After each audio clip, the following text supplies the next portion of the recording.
Memorial, jak smotru dramskiej twórczości Rusnacov, holjem, co się dotyka dramskich vytvoreniov z našej žemi, môžeme povesť zakončala predstava Krucina abo Kurva, ktorú po textu Tankreda Dorsta za Ruský kultúrny center režíral Zvonimir Pavlović, a ktorá u Ruskim keresture vyvedzená včera večer. Ja u suštnosti ljubim Patric u mojoj predstavi u keresture. Premijeri nemam običaj, zato že ih uglavnom glumcov nervira, idem na živci, unoši mi nervozu i tak, a tu okreme ambijent tej sceni,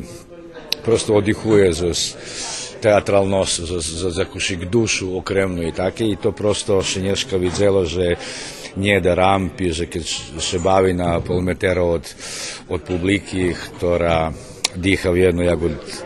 glumci, da se čuje každé sušćanje, každé zdichovanje, to má